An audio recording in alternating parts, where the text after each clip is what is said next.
Dose TV ਦੇ ਪਿਆਰੇ ਦਰਸ਼ਕਾਂ ਦਾ ਇੱਕ ਵਾਰ ਫੇਰ ਸਵਾਗਤ ਹੈ ਤੁਹਾਡੇ ਆਪਣੇ ਸ਼ੋਅ ਸਾਂਝੀ ਰਸੋਈ 'ਚ। ਤੇ ਦਰਸ਼ਕੋ, ਜਿਵੇਂ ਕਿ ਫੈਸਟੀਵਲਸ ਦਾ ਟਾਈਮ ਚੱਲ ਰਿਹਾ ਵਾ ਤੇ ਦੀਵਾਲੀ ਆ ਰਹੀ ਆ ਤੇ ਦੀਵਾਲੀ ਤੇ ਬਿਨਾ ਮੂੰਹ ਮਿੱਠਾ ਕੀਤੇ ਰਹਿ ਨਹੀਂ ਸਕਦੇ ਆਪਾਂ।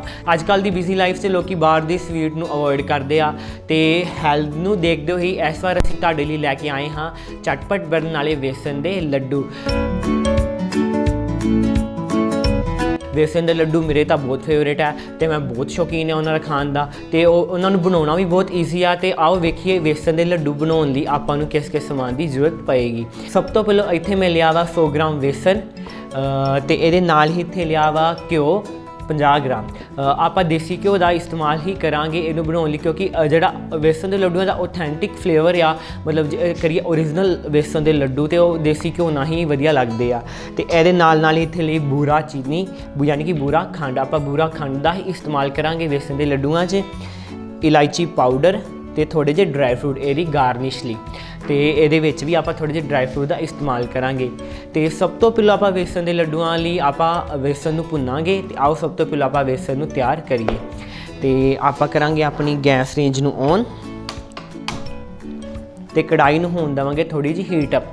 तो एक चीज़ का आपका खास ध्यान रखना भी, जो आप बेसन के लड्डू बनावांगे तो आप फ्लेम नू पूरा नहीं रखना, फ्लेम नू मीडियम रखांगे, मीडियम लो ही रखांगे आप फ्लेम नू, ताकि अपना बैटर जले ना।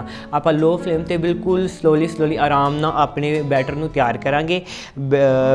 तो आप दानेदार बेसन का इस्तेमाल नहीं करना, बिल्कुल बारीक बेसन का आप रेगूलर बेसन जो बारीक घरे इस्तेमाल करता वह ही इस्तेमाल करांगे। तो सब तो पहले आप करिए अपना बैटर तैयार, बैटर यानी कि बेसन नू भुन लीए। तो आप लावांगे घ्यो, इत्थे मैं 50 ग्राम घ्यो का इस्तेमाल किया वा।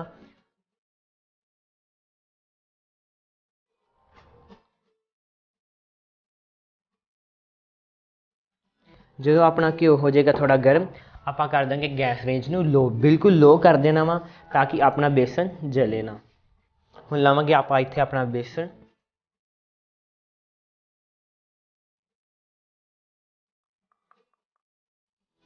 बहुत वधिया महक आ रही है दर्शकों घ्यो की। शुरू च अपना बैटर थोड़ा थिक रहेगा, तो उस तो बाद जिमें जिमें बेसन पकता जाएगा बैटर थोड़ा ढिला होंदा जाएगा, मतलब घ्यो बाहर आने लग पेगा। तो आप बिल्कुल आराम ना अपने बैटर नू भुनांगे, एक वधिया कलर आउण देवांगे।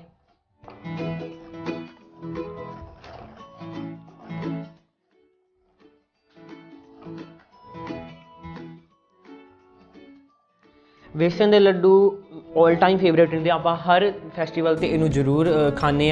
तो इन्हों बनाना बहुत ईजी आ।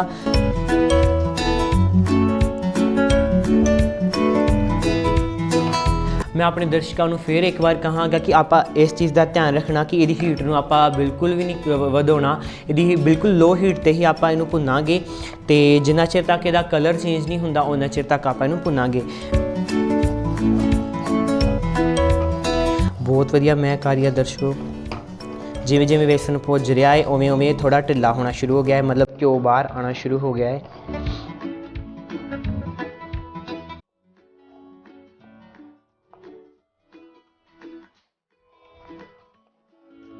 सेम इस तरीके नहीं जो आप गल करिए बेसन की बर्फी की, वह भी आप ऐसे मैथड ना ही तैयार करते हैं।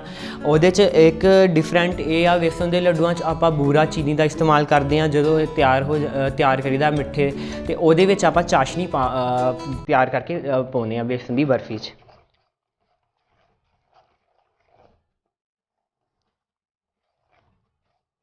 बिल्कुल आराम ना इनू आप भुनांगे। इन्हों बनाना बहुत ही ईजी आ, आपू ज़्यादा समान की भी जरूरत नहीं पैंदी, आप घरेलू समान ना ही इनू बहुत ईजी तरीके ना बना सकते हैं।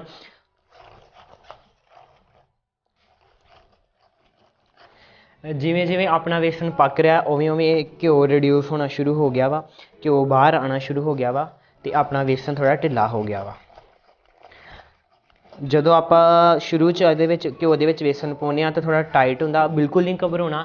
आप ज़्यादा घ्यो का इस्तेमाल नहीं करना, क्योंकि जे आप ये ज़्यादा घ्यो का इस्तेमाल करांगे तो अपने लड्डू ढिले बनणगे, वो चंगी तरह बाइंड नहीं होणगे।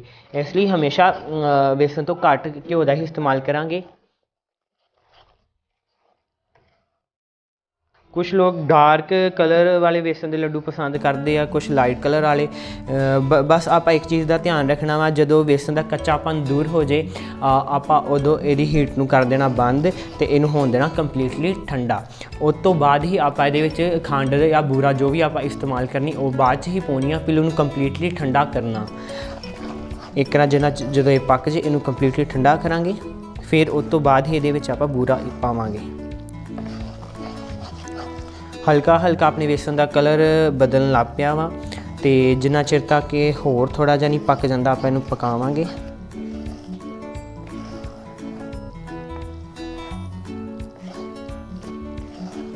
अपना बेसन बिल्कुल परफेक्ट पक गया वा, बस 1-2 सैकेंड इनू होर पकावांगे।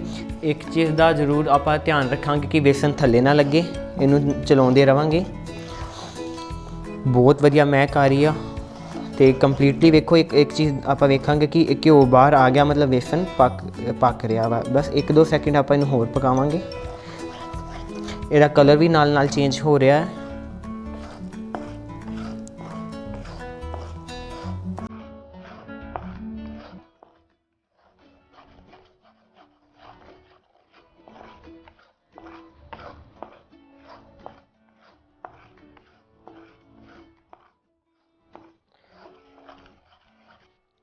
जिमें कि अपना बेसन हुण पक गया वा, इहदा कलर डार्क हो गया वा। हुण आपां इहदी हीट नूं कर दांगे बंद तो इन होण दांगे कंप्लीटली ठंडा। उस तो बाद ही आप अपना नैक्सट स्टैप लवांगे। उस तो पहले आप इनू करांगे कंप्लीटली ठंडा तो कर दिया अपनी हीट नूं बंद तो इनू ला लिए गैस रेंज के उत्तों ताकि ये ठंडा हो जाए, जल्दी ठंडा हो गए। इनू करांगे आप कंप्लीटली ठंडा। उस तो बाद आप करांगे चीनी। इस स्टेज पर आप हल्दी पाउडर का भी इस्तेमाल कर सकते हैं, कलर ली फ्लेवर ली। वो ऑप्शनल आ, कुछ लोगों को चंगा लगता, कुछ नहीं। वो रिगार्डिंग आप इनू इस्तेमाल कर सकते हैं, वो ऑप्शनल आ। बट मैं सुजैसट करूँगा कि आप इनू नैचुरल ही रखिए, तो इस करके मैं किसी भी तरह के कलर या फूड कलर का इस्तेमाल नहीं कराँगा।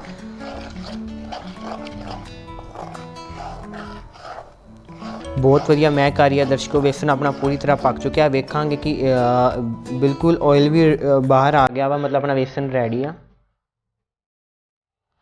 जिमें कि दर्शकों अपना बैटर हो चुका कंप्लीटली ठंडा। हुण आप पावांगे थोड़े जे ड्राई फ्रूट तो इलायची पाउडर। इत्थे मैं काजू ते बादाम थोड़े जे ड्राई फ्रूट ले ने,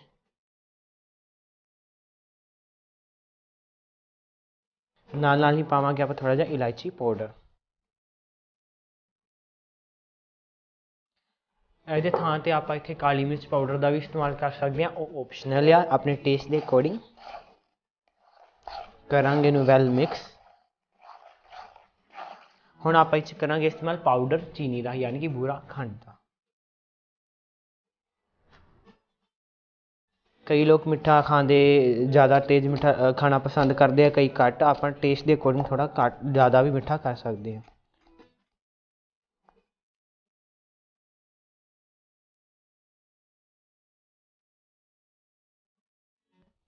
चंगी तरह ਆਪਾਂ ਨੂੰ ਇਹਦੇ ਵਿੱਚ ਮਿਕਸ ਕਰਾਂਗੇ।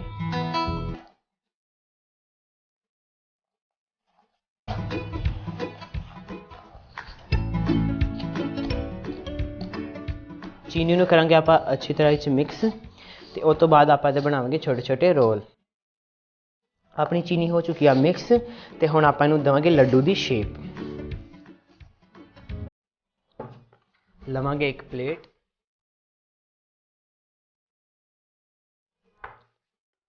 ਤੇ ਲਵਾਂਗੇ ਥੋੜਾ ਜਿਹਾ ਬੈਟਰ।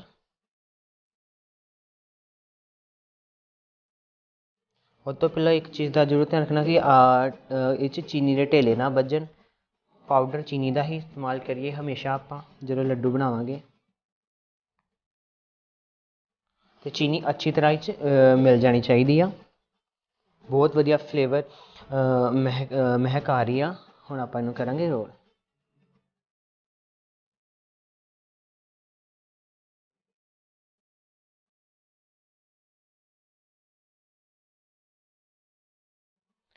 ਲਾਵਾਂਗੇ ਤੇ ਇਹਦੇ ਉੱਤੇ ਇੱਕ ਡਰਾਈ ਫਰੂਟ ਗਾਰਨਿਸ਼ ਲਈ।